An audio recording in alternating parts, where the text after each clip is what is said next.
দর্শক মন্ডলী, আসসালামু আলাইকুম। আজকে আমি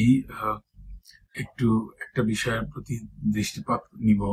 সে বিষয়টা হলো এই বর্তমান সময়ে ঢাকা শহরে যে অল্প দিনের একটি জ্বরের রোগীদের আমরা যে প্রবণতা দেখতে পাচ্ছি, সেটা নিয়ে দুই চারটি কথা বলতে চাই। আমরা যেটাকে ইংরেজিতে বলি অ্যাকিউট ফেব্রাইল ইলনেস, যে জ্বরটা 7 দিন বা তার চেয়ে কম সময় ধরে পারসিস্ট করে, সেটাকে আমরা বলি অ্যাকিউট ফেব্রাইল ইলনেস। সাধারণত এই যে এখন যে বর্ষাকাল, বৃষ্টি বাদল হচ্ছে, চারিদিকে বৃষ্টি হচ্ছে, এই বৃষ্টির সময় কতগুলো ডিজিজ আমরা দেখতে পাচ্ছি। সেই ডিজিজ গুলো ভেক্টর বর্ন হচ্ছে, যেমন মস্কুইটো বর্ন ডিজিজ, এবং অ্যাট দি সেম টাইম বায়ুবাহিত কতগুলো ডিজিজ আমাদের মধ্যে প্রবাহিত হয়ে চলে আসতেছে। এই ডিজিজ গুলো যদি আমরা দেখি এখন বর্তমান সময়ে আমরা দেখবো যে মস্কুইটো বর্ন ডিজিজের প্রাদুর্ভাব বেশ বেশি। আমরা ডেঙ্গু সম্বন্ধে অনেকটাই জানি।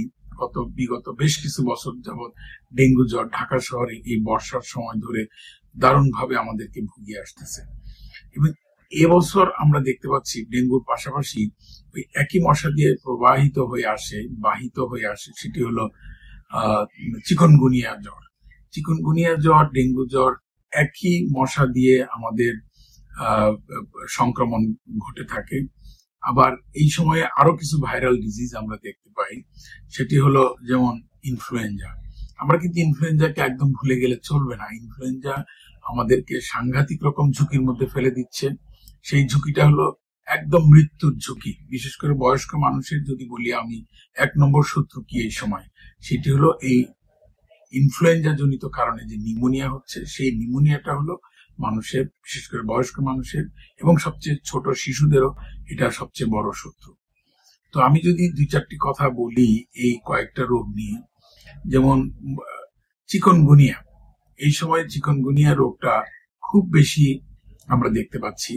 যেমন ধরেন, আমরা তো রুগী দেখি, হাসপাতালে রুগী ভর্তি হচ্ছে, আমাদের কাছে আউটডোরে রুগী আসতেছে, আমরা দেখতে পাচ্ছি সেই রুগীগুলো একটু অল্প কয়েকদিনের জ্বর, সঙ্গে প্রচন্ড শরীরে ব্যথা, জয়েন্টে ব্যথা, এবং সঙ্গে সঙ্গে দেখা যায় যে গায়ে র্যাশ উঠে যাচ্ছে। আমরা বলি ম্যাকিউলো-প্যাপুলার র্যাশ, এটা আমাদের ডাক্তারি ভাষায়, অর্থাৎ লাল সোপ দাগ পড়ে যায় মানুষের শরীরে।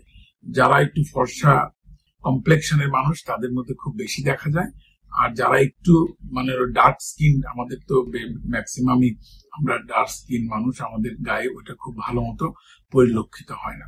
তবে সবচেয়ে বেশি যেটি আমরা লক্ষ্য করে থাকি, ব্যথাটা। জ্বর মনে করেন 2 দিন, 3 দিন, 4 দিন পরে জ্বরটা ভালো হয়ে যায়, কিন্তু ব্যথাটা বেশ কিছুদিন থাকে। তবে একটা জিনিস ঠিক, যে ডেঙ্গু মানুষের মৃত্যুর কারণ ঘটায়, সাধারণভাবে চিকনগুনিয়া রোগটি কিন্তু মৃত্যুর কারণ হয়ে দাঁড়ায় না, সহসাই দাঁড়ায় না। বাট হতে পারে, অনেক সময় দেখা যায় যে এটি তীব্র এবং তীব্রতর আকার ধারণ করে, তখন হয়তো খুব খুব কম ক্ষেত্রেই সেরকম মৃত্যুর ঝুঁকির কারণ হয়। তবে স্বাভাবিকভাবে এটি মৃত্যুর ঝুঁকি হয়ে দাঁড়ায় না। তবে কষ্ট দেয়। কি কষ্ট সেটি?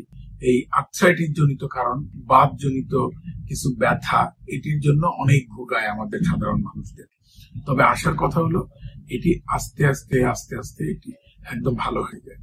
আপনারা জেনে থাকবেন যে আমরা যখন 2017 সনে যখন এরকম চিকনগুনিয়ার একটি প্রাদুর্ভাব লক্ষ্য করেছি ঢাকা শহরে, তখন আমরা দেখেছি যে 3 মাস পরে গিয়েও কিছু কিছু রোগীদের এরকম বাতের ব্যথা পরিলক্ষিত হয়, এবং 6 মাস পরে গিয়েও আমরা কিছু কিছু রোগীদের পাই।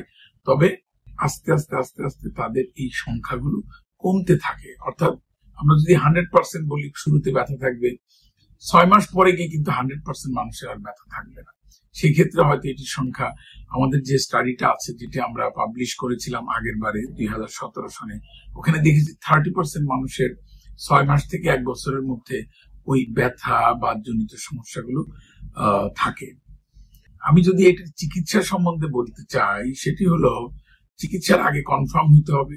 অনেক সময় আমরা রক্ত পরীক্ষায় কনফার্মেটরি টেস্ট খুব একটা পাই না। একটি টেস্ট আছে যেটি ভাইরাস আমরা আইডেন্টিফাই করতে পারি, এটিকে বলা হয় হলো মাল্টিপ্লেক্স পিসিআর টেস্ট।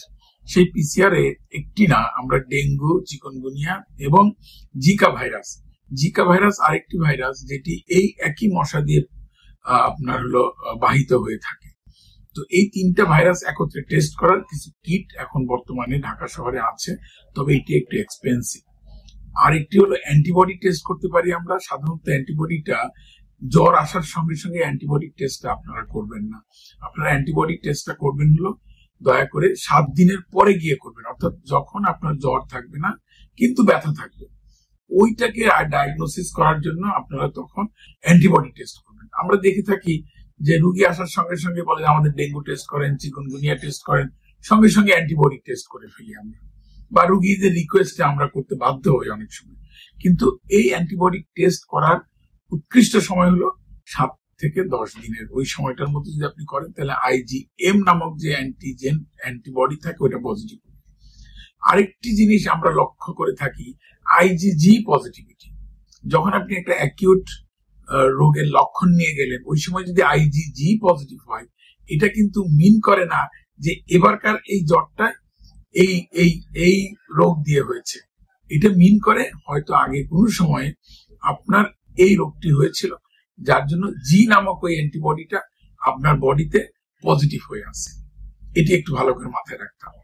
তাহলে এটি গেল ডায়াগনোসিসের বিষয়। অনেক সময় আমরা ডায়াগনোসিস কিছুই করতে পারি না, এটি আসলে ব্যয় সাপেক্ষ ব্যাপার। জাস্ট ক্লিনিশিয়ানরা যদি একজন ভালো মেডিসিনের ডাক্তার বা একজন ডাক্তার যদি দেখে যে তার জ্বরের সঙ্গে প্রচন্ড এবং তীব্রতর ব্যথা, সেই ব্যথাটা জ্বর ভালো হয়ে যাওয়ার পরেও থাকতেছে, তাহলে আমরা ধরেই নিব এই সময় এটা চিকুনগুনিয়া ইনফেকশন, এবং চিকুনগুনিয়ার কারণে তার এই বাত এবং ব্যথাজনিত সমস্যাটি দেখা দিয়েছে। তো কাজেই ডায়াগনোসিস গেল। চিকিৎসা কি করব আমরা? চিকিৎসার বিষয়টা হলো এই রোগের ওরকম খুব কঠিন কোনো চিকিৎসা বিষয় কিছু নাই। আপনি শুধু প্যারাসিটামল খাবেন, প্রচুর পরিমাণে পানি খাবেন, তাহলে আপনার এই রোগটি আপনি কন্ট্রোল করে ফেলতে পারবেন। তবে সবচেয়ে বড় কথা যেটা, prevention is better than cure. আপনাকে প্রিভেন্ট করতে হবে। সেই প্রিভেনশনের জায়গাটি হলো মশাকে নিধন করতে হবে। আমরা তো মশার বিরুদ্ধে অভিযান চালিয়ে যাই, কিন্তু আমরা কিন্তু এই যে অ্যাডিস ইজিপ্টি এটাকে নিধন করতে পারি না, যার জন্য দিনের পর দিন, বছরের পর বছর আমরা ডেঙ্গু এবং বর্তমানে যুক্ত হয়েছে চিকুনগুনিয়া। এবং আমি অ্যাজ এ সায়েন্টিফিক ব্যাকগ্রাউন্ডের মানুষ হিসেবে মনে করি অদূর ভবিষ্যতে আমরা জিকা ভাইরাসেরও প্রাদুর্ভাব ঠিক একইভাবে পাবো, যেরকম আমরা এই অন্যান্য ভাইরাসগুলো পেয়ে থাকছি। তো যাই হোক দর্শক মন্ডলী, আজকে আমরা এইটুকুই, এখানেই আমি শেষ করছি। ধন্যবাদ আপনাদের সবাইকে।